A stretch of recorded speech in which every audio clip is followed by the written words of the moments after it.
Assalamu alaikum. My name is Mohammad Farzam Siddiqui, and today we'll be solving the 9702 February March 2026 Physics MCQ paper. So let's get started with it. So this is the first page of the paper where we have the paper codes and the instructions to follow. Right, there are 40 questions and we need to attempt them all. We can only answer in A, B, C, and D. So let's start with this paper. We have some values, some constant that you should know. These are already provided to you, and some formulas that are provided to you as well. Well, then the first question it asks us, it says that what is the value of the ratio 1 kilometers over 1 nanometers. So you just need to remember the prefix for it. 1 kilometers mean 10 times 10 to the power 3, and the nanometer means 1 times 10 to the power minus 9. So if I bring 9 by using the laws of indices, so the 9 would be, the power would be multiplied by a negative number, and we will have 3 here. So when we have same basis, powers are added, so this would give us 10 to the power 12.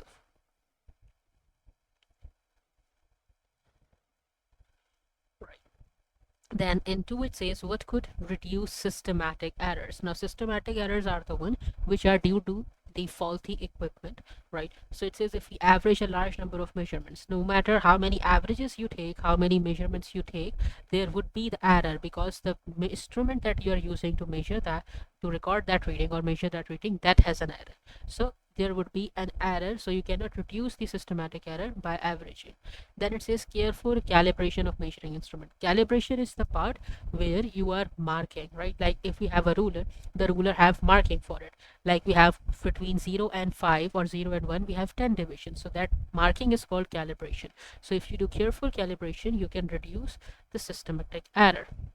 Then in part 3 it says a student measures the current and the potential difference for a resistor in a circuit. The measurements are used to calculate the resistance of the resistor. We have the current with 50 milliamperes as its value and 0.01 as the absolute uncertainty.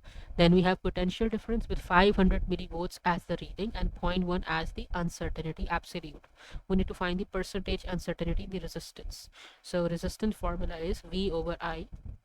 So the percentage uncertainty in resistance would be, because they are getting divided, so the percentage uncertainty would simply be added.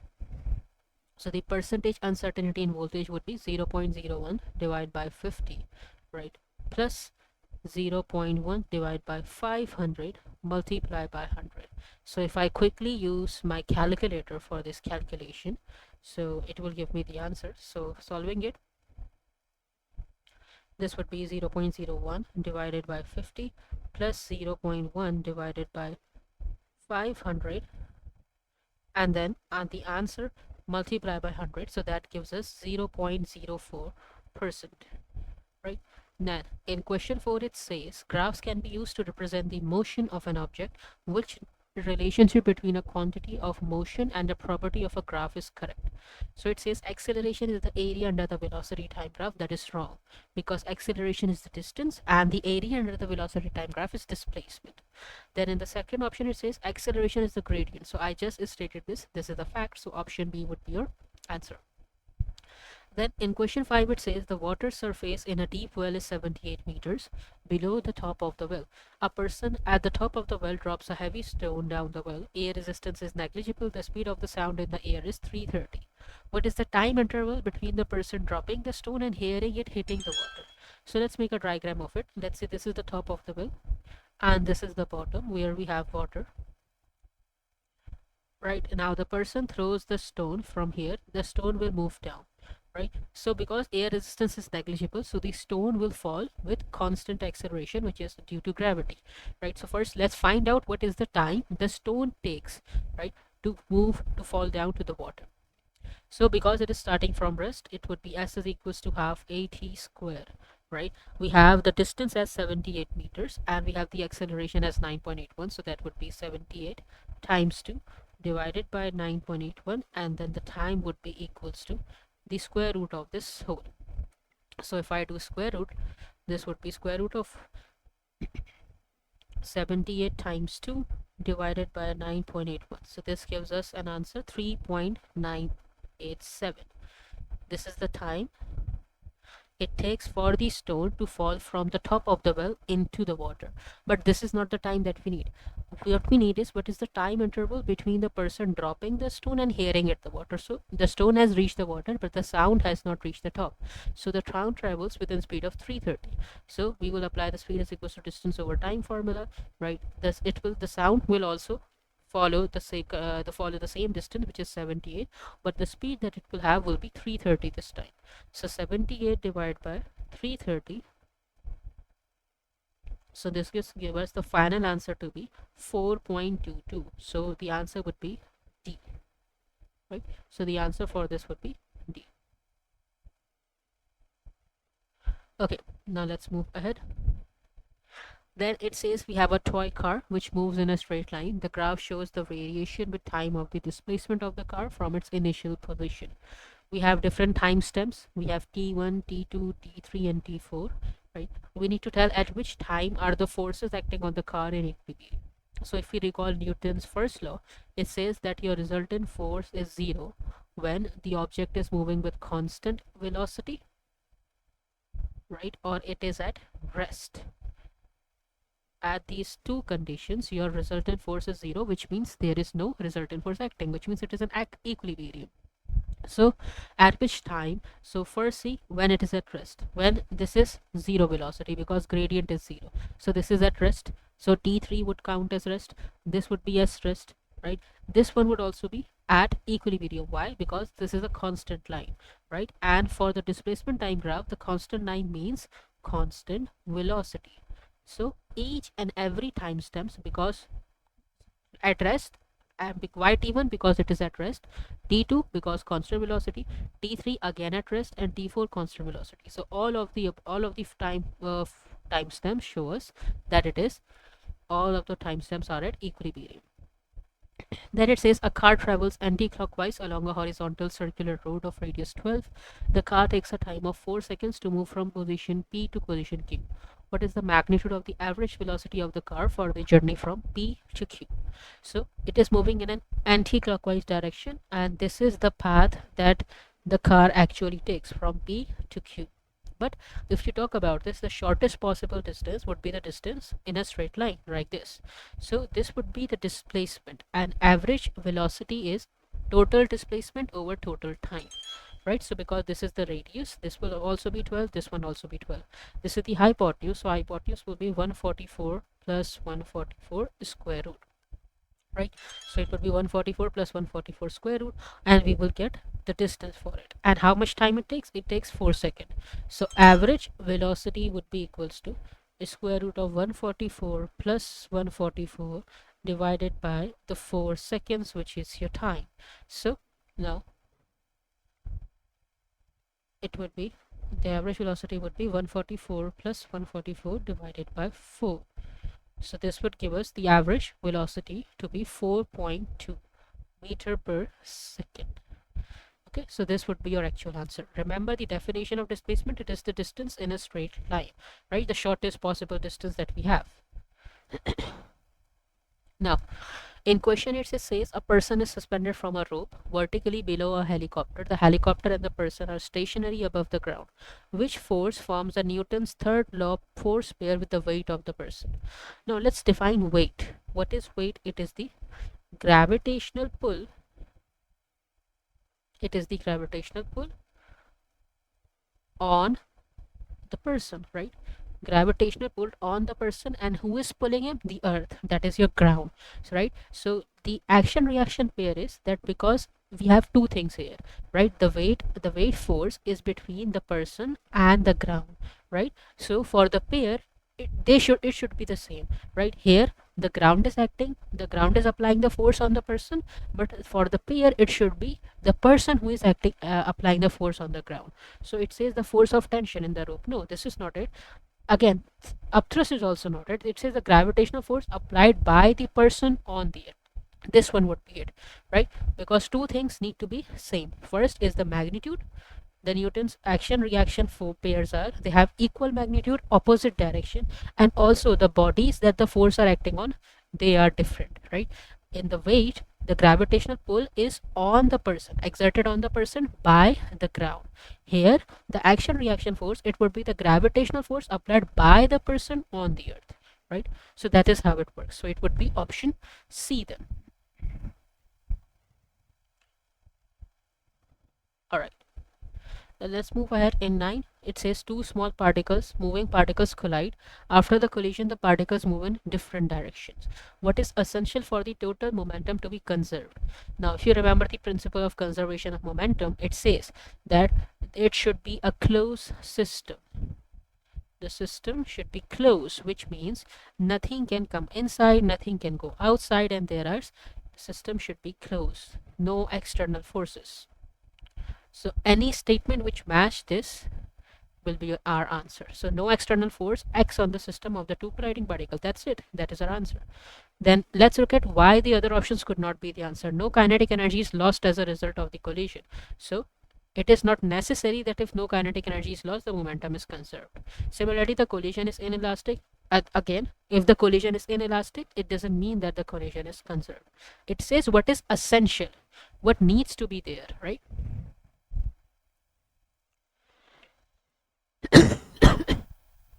Okay, then question 10, it says we have a block 1 of mass 3 kg, which is this block. This has mass 3 kgs and it is on a horizontal frictionless table, right? We have a rope which is going through the frictionless pulley and it is attached to the second block which has a mass of 1 grams, 1 kg, right?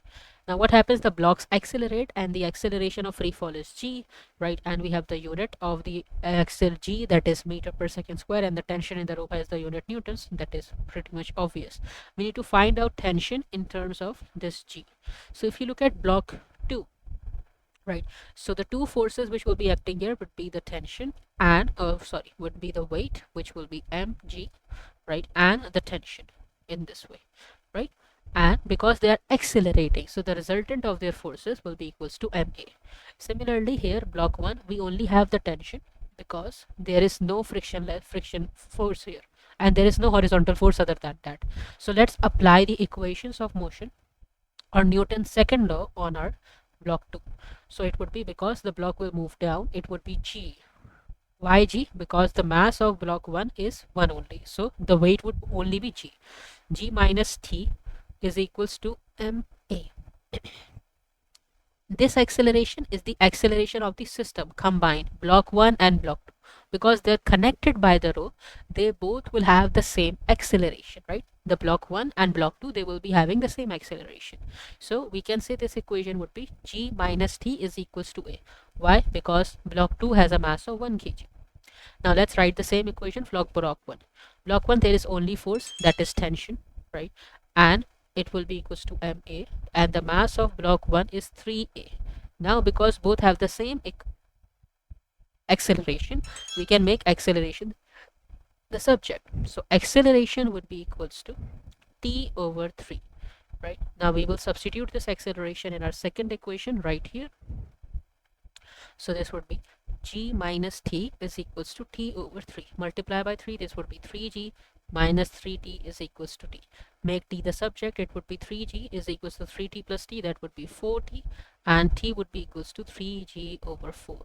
This gives us the tension to be option C, right? Okay, now let's move ahead. With question 11, it says the mass of an object can be determined by its relationship to other physical quantities. We have 3 relationships provided, right? We have the relationship with the certain force of the object divided by the mass, right? We have the linear momentum of the object divided by the velocity of the object. Then we have the weight of the object divided by the acceleration of the object, right? Now let's look at it. It says resultant force divided by the acceleration. So this is this equation, resultant force equals to ma. Linear momentum of the object divided by velocity. So this is momentum equals to mv. In statement 3 or in relationship 3, it says weight of the object divided by the acceleration of the object, which means weight is equals to ma. No, weight is not equals to ma. For weight, the acceleration is constant. It is g. It is constant, right? Acceleration due to gravity. So that's why option 3 or this relationship 3 is not correct. So it would be option B, that is relationships 1 and 2. Then moving ahead, it says a basket is sliding on a horizontal frictionless surface with a velocity of 30 centimeter per second. The mass of the basket is capital M, and a block of mass 2m falls vertically into the basket. The block and the basket then move together with the same horizontal speed v. What is v? So we need to just apply the conservation of momentum, right? For block 2m, right? It's a block of mass 2m falls vertically into the basket. We don't know the speed of it. The block and then basket then move together, right, with the same horizontal speed v, right? Now we don't know its speed, but we can say the initial momentum of this would be 30m. This is the initial momentum, and the final momentum would be 2m plus m, because they have now been added, right? And we need to find v, so it would be 3m. So v would be equals to 10 centimeter per second. So this is how you will apply the conservation of momentum, and simply you will get option A as the answer. Okay, now moving ahead.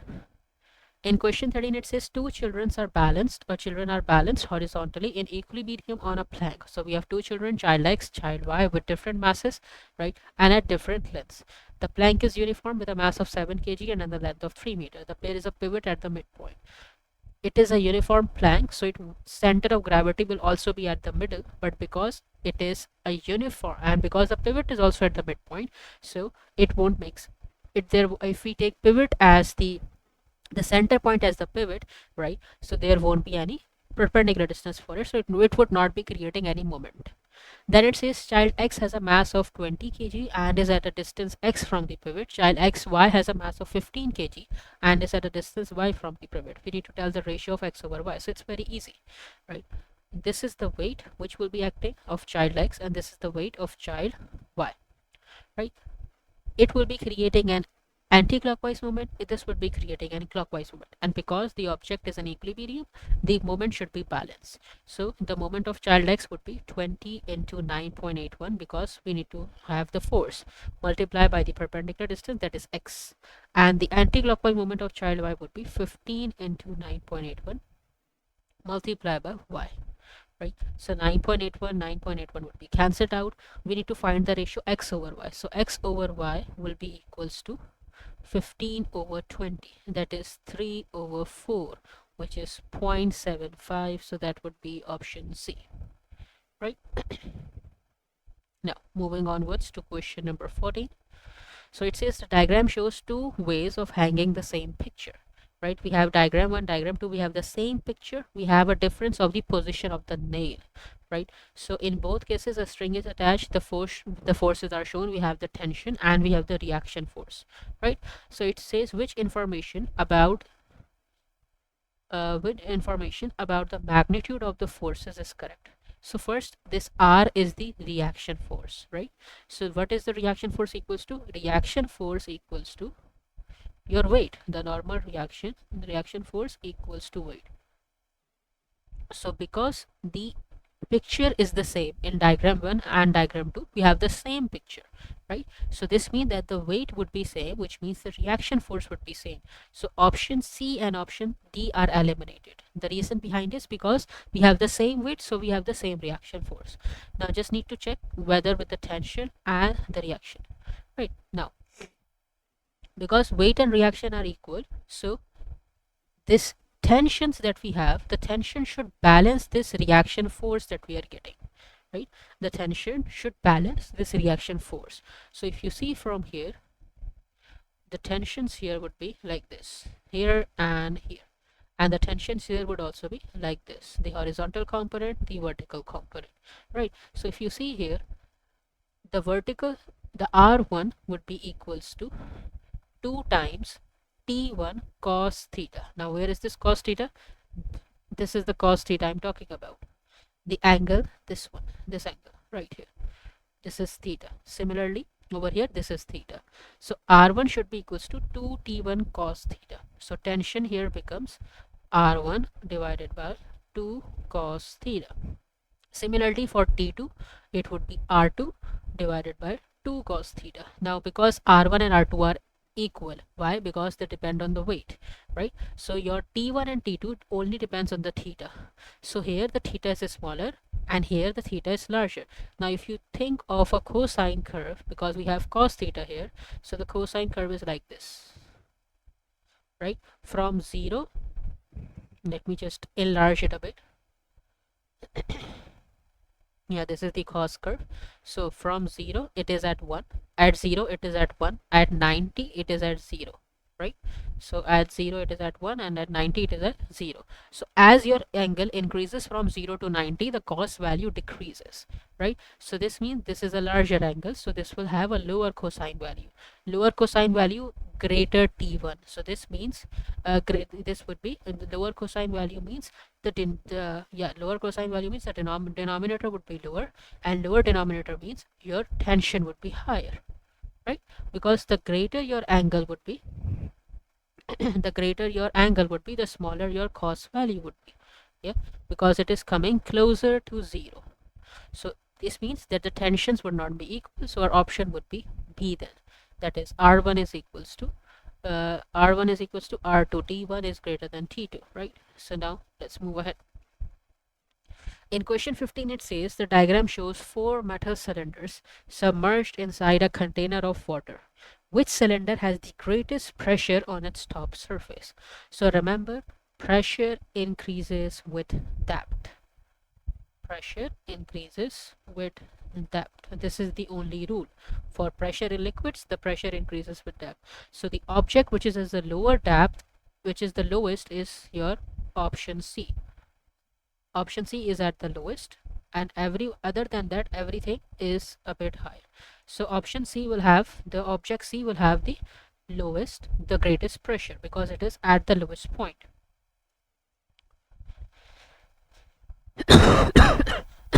Sorry for that.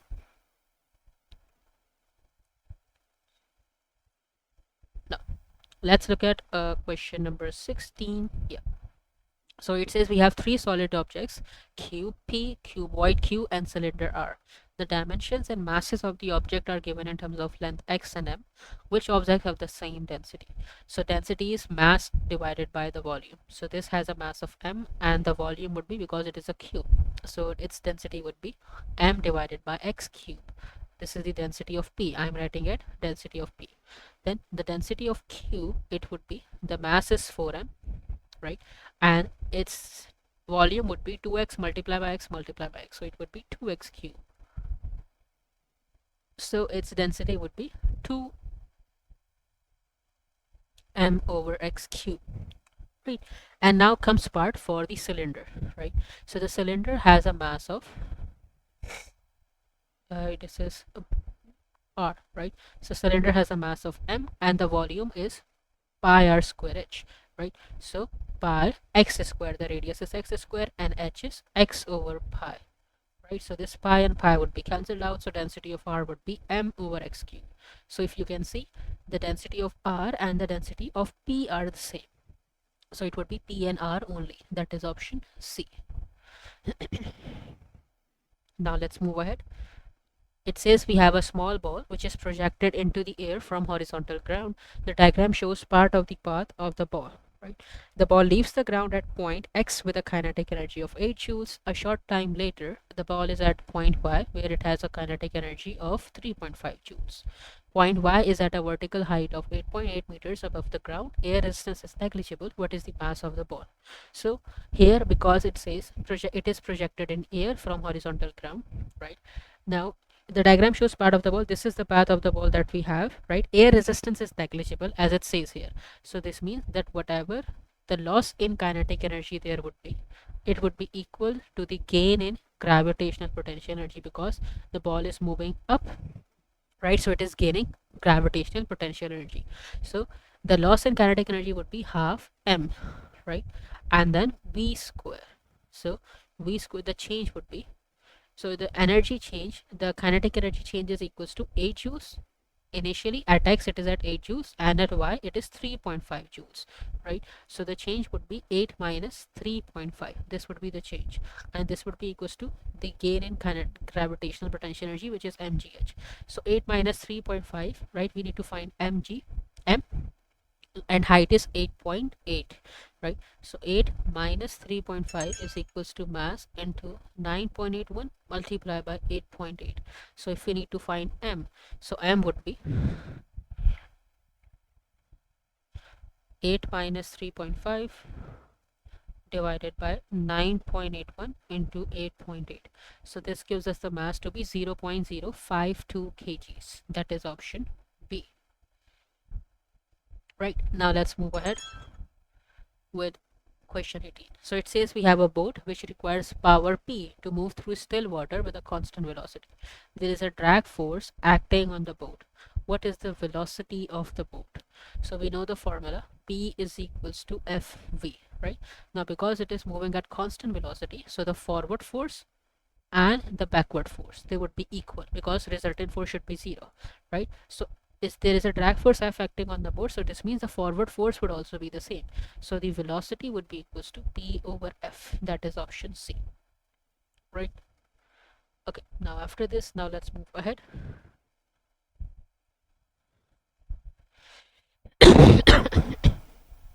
Right.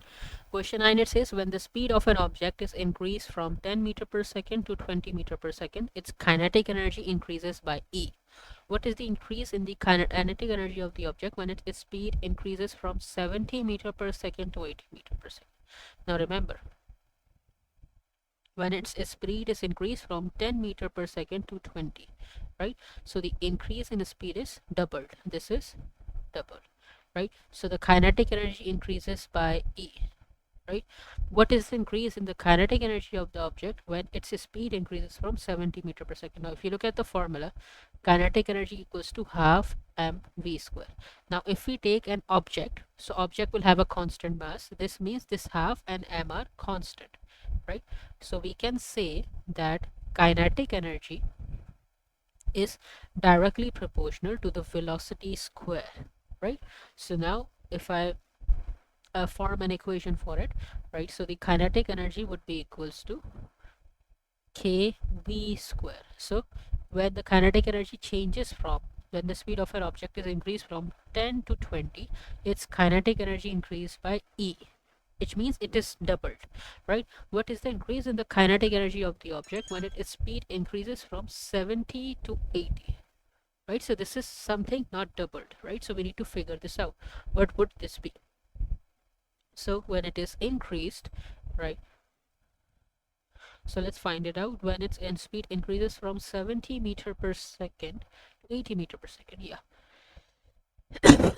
So if I use the equation, so it would be the delta E is equals to kv square, right? So when this would be, yeah. So let's find out the first, when our kinetic energy is increased from 20. So this would be 20 square minus 10 square is equals to k, sorry, my bad. E is equals to 20 square minus 10 square. This is, we are finding k. So k should be equals to E upon 20 square minus 10 square. So that is 20 square minus 10 square. So this will give us k is equal, this was 300. So k is equals to E over 300, right? So now we need to find the kinetic energy when the speed is increasing from 70 square to 80 square. So k is E over 300, right? And this would be 80 square minus 70 square. So what is 80 square minus 70 square? 80 square minus 70 square. So this is 1500, right? So kinetic energy would be equals to E over 300 into 1500. So this would give us 5. So that is option C, 5. So that's how you need to form a formula for this. This is just simple variations, direct proportion and inverse proportion. Right. Now at question 20, it says trains supply coal to a power station. The table shows quantities describing the operation of the power station. Right. We have the power station average output, that is P.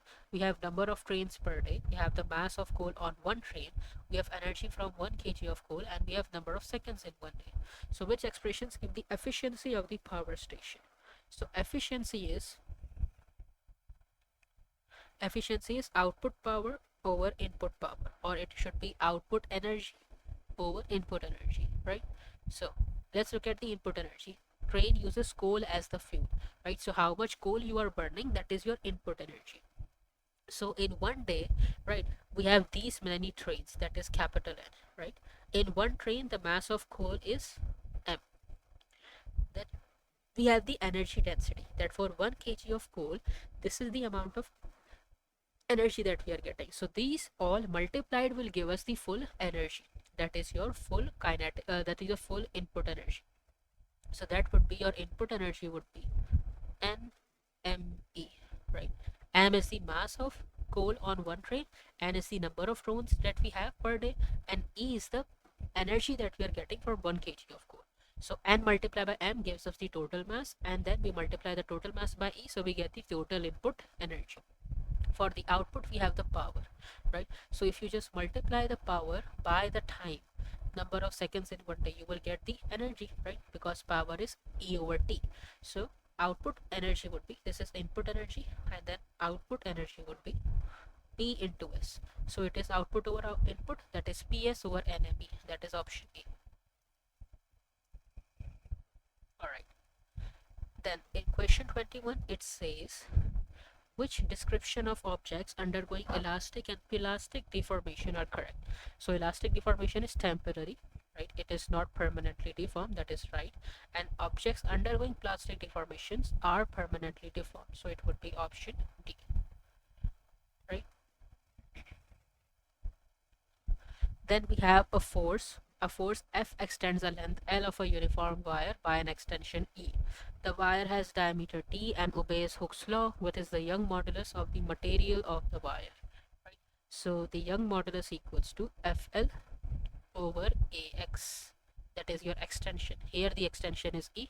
So I will just remove this X and replace it with E. So we know everything. We know the force, we know the length, we know the extension, and we know the diameter. We need to tell the E, right? So E will be equals to FL. They are the same for area, because we know the diameter. The area would be pi d square over 4 into E. So this 4 will go up. It will become 4 FL over pi d square E. So your answer would be option D. Alright, now let's move ahead. So in question 23, it says we have an 8 Newton weight which is attached to the lower end of a spring which is fixed at its upper end. The weight is initially held at rest at position X and the spring is unstretched. The weight is then released and falls to position Y, which is 4 cm below X.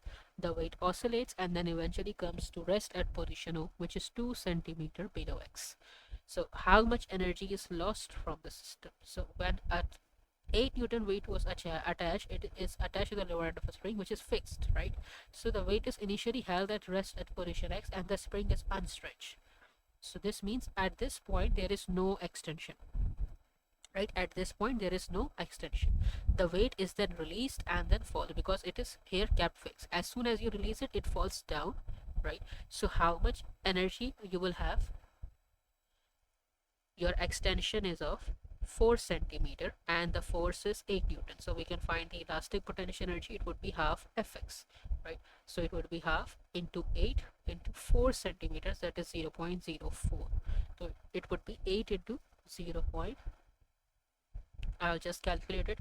So the energy that you will have at this point, this system will have at this point will be half into 8 into 0.04, that is 0.16. So this would be the energy that you will have at this point. Then here it comes to rest at a position which is 2 centimeter from X. So this means that the extension is 2 centimeter now. So here the X force would be, the energy would be half into 8 into 0.02. So this would be 0.5 into 8. So this would be 0.08 only. So this is the energy that you have now. This was the maximum energy that you got at this point, and this is the energy you got when it is at rest. So your lost energy would be 0.08. That is option B, right? Okay, now let's move at question 24. So at question 24, it says an electromagnetic wave has a frequency of 3.3 times 10 to the power 14 hertz. Which principal region of the electromagnetic spectrum is the wave in? So you should remember, you should know the order of frequencies. right, or the order of wavelengths, either one, right, for your electromagnetic spectrum. Now this is order of 14. So order 14 belongs to your infrared region. So that is option A. All right. Question 25, it says we have a wave on a string, causes the particles on the string to vibrate. The diagram shows part of the string at one instant, P, Q, and R particles. Which statement about two of the particles and the wave is correct? So now we don't know whether it is a progressive wave or a stationary wave. So we have statements for both. It says if it is a progressive wave, particles P and Q vibrate with a phase difference of 90. Phase difference of 90 means that the particles are quarter of a wavelength apart. Quarter of a wave apart. But are P and Q quarter of a wavelength apart? No. This is what you call a quarter. So they are not a quarter of a wavelength apart. So this option is wrong. Then if it is a stationary wave, particles P and Q vibrate with a phase difference. So if it was a stationary wave, this will be there will be loops, and P and Q are in the same loop. So particles in the same loop have zero phase difference, right? So this means this is also wrong. Then if it is a progressive wave, particles Q and R vibrate with a phase difference of 180. 180 means half of a wave. Now let's look at position Q and R. So Q and R, this makes one quarter, and this this is half of a quarter and this is half, so it makes one quarter. They are not half of a wavelength apart, they are one quarter apart, so their phase difference would not be 180. Then it says if it is a stationary wave, Q and R vibrate with a phase difference. So that is right. Why? Because they are in separate loops. So particles which are in separate loops or adjacent loops, they have a phase difference of 180. So the option would be option D here. Okay. Now let's move ahead. So in question 26, it says what describes the displacement of a particle on a wave. So what is the displacement? The distance from the mean position to the whatever you are moving, and from your equilibrium position to the distance that you have, right? So it says the maximum the distance in a specified direction of the particle from its equilibrium position. So this would be your answer. Now let's look at other ones. The distance moved in a specific direction by the particle per unit time. No, there is nothing as per unit time. The maximum distance of the particle from its equilibrium position, this is amplitude, right? So that's why the option would be option A. Okay, now let's move ahead. So in question 27, it says we have a beam of vertically polarized light of intensity I naught, which is incident normally on a polarizing filter. The transmission axis of the filter is at an angle of 60 degrees to the vertical. The transmitted light beam is then incident normally on a second polarizing filter. The transmission of the polarized second filter is perpendicular to the vertical as shown. The intensity of the light beam that emerges from the second filter is IT. What is the ratio? IT over I naught. Okay, so this is I naught, which is incident over here, right? This is I naught. So what will happen? First, this will be incident on your first filter. So the first filter has an angle of 60 degrees with your vertical to the transmission axis, because the incident lies were vertically polarized, so it is moving in this direction, and the angle between the transmission axis is 60 degrees, right? So the formula would be I is equals to I naught cos theta square theta. So this would be I is equals to I naught cos 60 squared. So this would give us cos 60 and then square. So this will give us 0.25. So this would be I is equals to I naught 0.25 I naught. So I can write it like this, 0.25 I naught. Now this wave is on this axis. This is the axis of the first filter, which is at an angle of 60 degrees from the vertical, right? Now when it get incidence on this, right, so now the new axis is perpendicular, right? So this theta that we have, this is the angle between your older axis at which your wave is traveling, and your new transmission axis. So our wave is now traveling at a transmission axis that has an angle 60 degrees with the vertical, and if you look at the second axis, it has an angle 90 degrees with the vertical. So the difference that we have is 30 degrees. So the angle that we have between this and this is 30 degrees, right? So now we will apply this equation. I is equals to I naught cos square theta, and I is equals to 0.25 I naught. So this is IT now. So IT would be equals to 0.25 I naught and cos 30 square. So cos 30 square would be equals to So this will give us 0.1875, right? So IT would be 0.1875 I naught. So IT over I naught would be equals to 0.1875, that is 0.19. So this would be our answer. Okay, now let's move ahead. Now in 28 it says we have a car which is driving along a straight route while emitting a sound of constant frequency. There is a stationary sorry for that. There is a stationary observer at each location, that is x, y, and z. From x to y, the car accelerates uniformly, which means its speed is increasing, right? And then from y to z, the car continues at constant speed.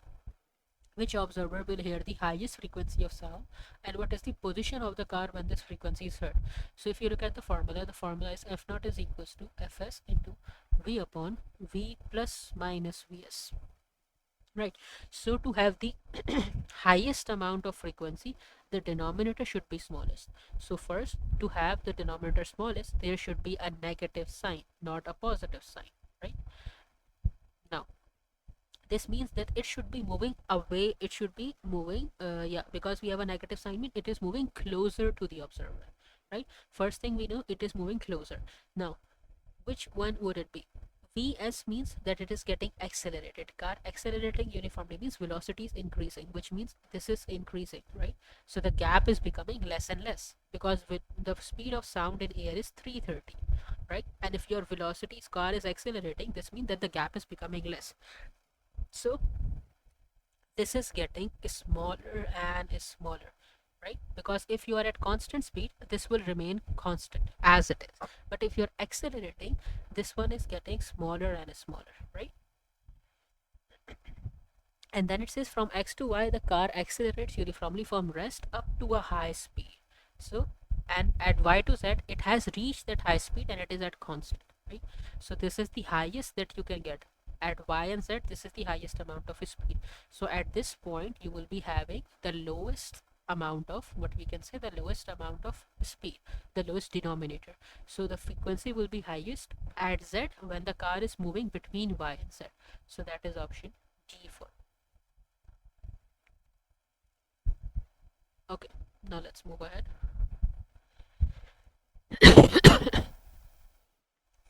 Each diagram shows a stationary wave on a stretched spring. Which diagram is correctly labeled? Right. So we have the node and the antinode. Here the node is wrong labeled, right? So that is wrong. We have the antinode clearly labeled. We have the node clearly labeled. Now for wavelength. So we know that the wavelength is equals to length of half loop, right? Wavelength is equals to length of half loop is equals to wavelength, right? Sorry, my bad. One length of one loop is equals to half of the wavelength. So means two loops make one wavelength, right? So here this means that option B is wrong. If you see at C, again node is incorrectly labeled. At D we have the same correct antinode, we have the correct node, and if you look at wavelength, we have two loops, one this loop and the other this loop. So this would be option D then, right? The length of one loop equals to half of the wavelength. That means two loops makes up one wavelength. Alright. Then in question 30, it says two coherent electromagnetic waves are traveling in a vacuum. The two waves meet at a point. At this point, the two waves have different intensities. Which statement about the wave is not correct? They have a constant phase difference at the point. We cannot say about that because we don't know anything about it, right? Then it says they have the same amplitude at the point. If the intensities are different, they cannot have same amplitude because intensity is related to amplitude square. So this means this option is totally wrong. Now in 31 it says laser light of a single frequency is incident normally of a diffraction grating with 5 times 10 to the power 5 lines in 1 meter. A diffraction pattern is formed on a flat screen which is parallel to the grating. The screen is at a distance of 33.5 centimeter from the grating. The distance between the two first order intensity maxima is 15 centimeter. What is the wavelength of the light? Right. So if I make a diagram of it, this is the diffraction grating, right? This is the screen that we have. Okay, the distance between from here to here, the distance from here to here, the distance from here, this is how much? This is 33.5 centimeter, right? And the distance between the two first order intensity maxima, right, which is, we will have like this, between the two first order, so it would be this distance is 15 centimeter, right? What we need to find, we need to find the wavelength. So the formula is n lambda equals to d sine theta, right? So again, wait a minute, I think I have marked this wrong. The distance between the two first order means that we will have a first order here, and we will have the first order here somewhere. So this is the complete distance. This distance is 15 centimeters, right? Okay, now we need to find lambda. So we have d, we can find d. D will be equals to 1 upon 5 times 10 to the power 5. This is d. We know n is first order, but we need to find the angle. So for angle, we will use trigonometry. So if you see from here, we have a right angle triangle here. This is the 90 degrees because this is symmetrical. So this means if this total is 15, then this much would be 7.5 and this would be 7.5 as well. This is 33.5, so we can easily find this angle. So sine, this will, we can use tan theta. Tan theta will be equals to 7.5 over 33.5. So we can find tan inverse from here, right? So tan inverse would be 7.5 divided by 33.5. So this gives us 12.62. So this is our theta. Now to find lambda, d will be the sine, and theta is 12.62, right? D is 5 times 10 to the power 5, and this will give you the lambda. So this would be sine of, so divided by 5 times 10 to the power 5. So the wavelength is coming to be 436 nanometers. That is 437 nanometers, option A. Now let's move ahead. In 32 it says, which graph represents the variation with current I of potential difference V for a filament lamp?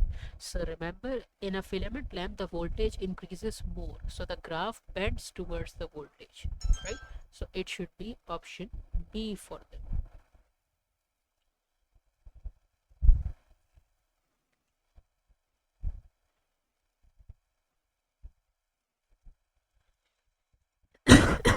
Then what is the definition of the potential difference across a component? So it is the energy transfer per unit time, energy transfer per unit charge. So if you see, work potential difference is equals to work done per unit charge. So that is energy transferred per unit charge. That is option A.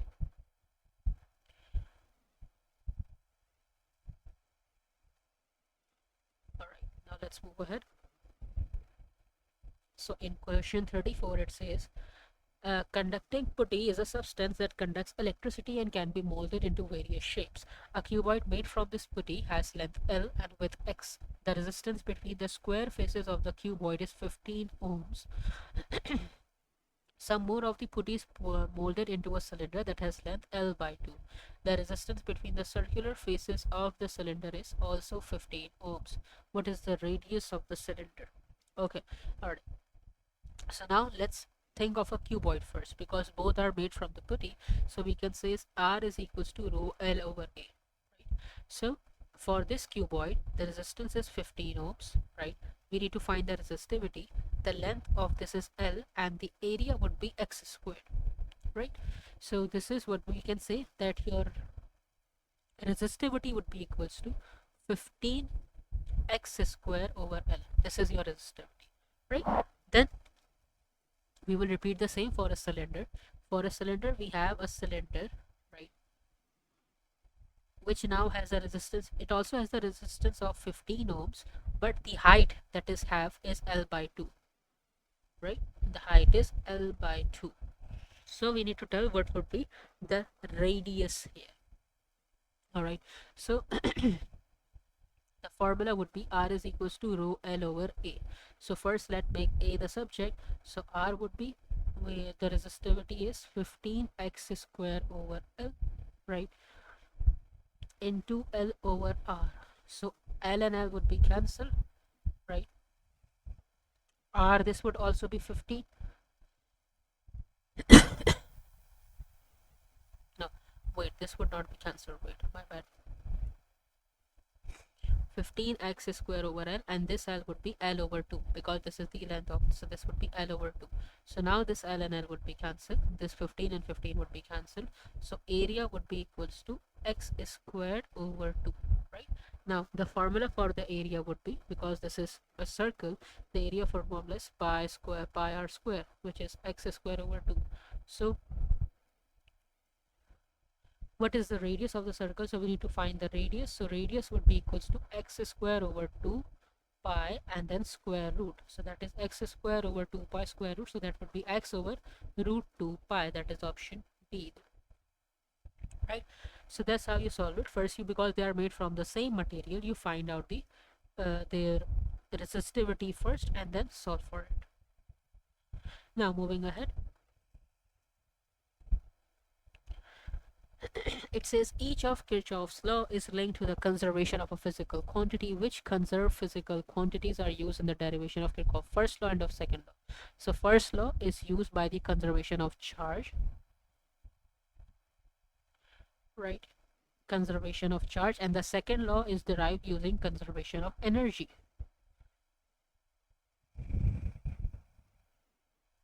So conservation of charge, that is your first, and then conservation of energy is your second. So that is option C.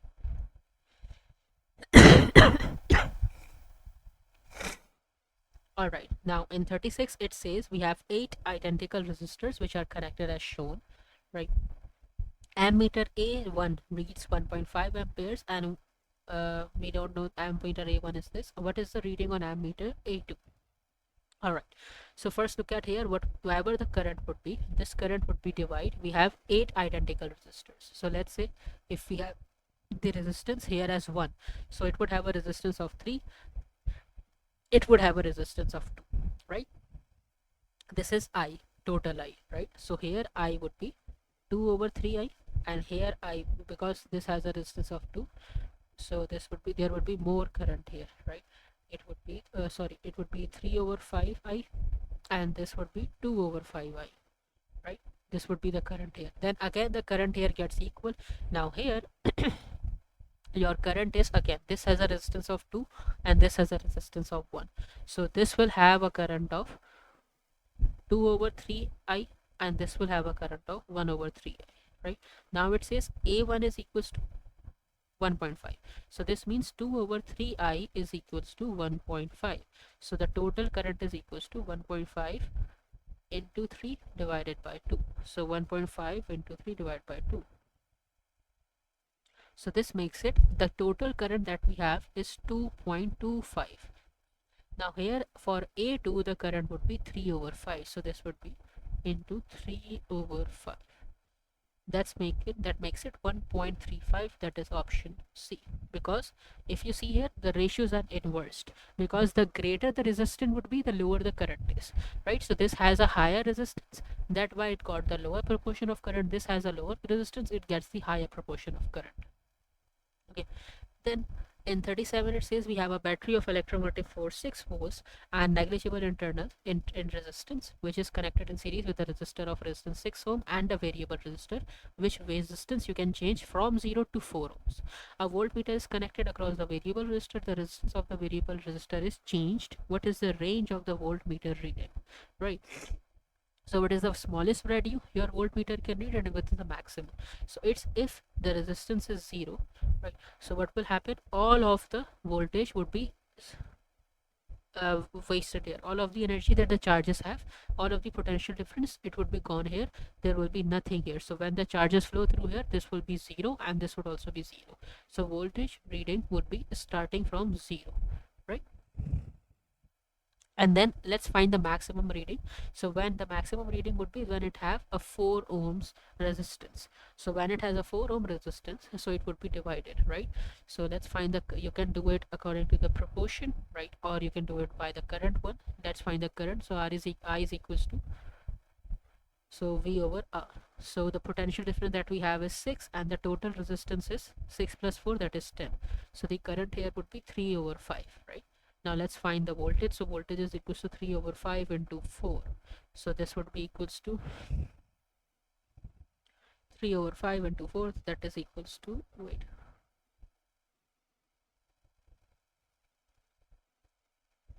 2.4, right? So the voltage that we will have would be 2.4. So the minimum you will have 0 and the maximum you will have 2.4 volts. Okay. Then in question number 8, it says in the alpha particle scattering experiment, a beam of alpha particles is aimed at a thin gold foil.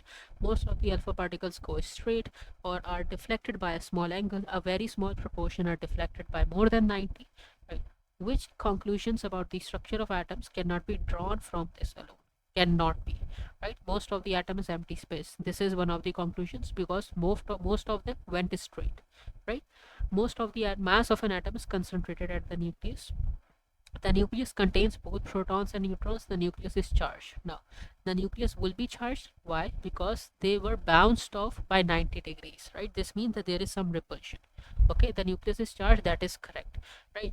Now the option remains C and B. So it says most of the mass of an atom is concentrated in the nucleus, right? And it says the nucleus contains both protons or neutrons. So because the protons or everything, it was deflected for a very small proportion. This means that everything is inside the nucleus, whatever we have, right? So this means that option B is correct, right? Option C, you cannot say whether it is a bit due to the protons or due to the neutrons. So we don't know that nucleus contains protons or neutrons.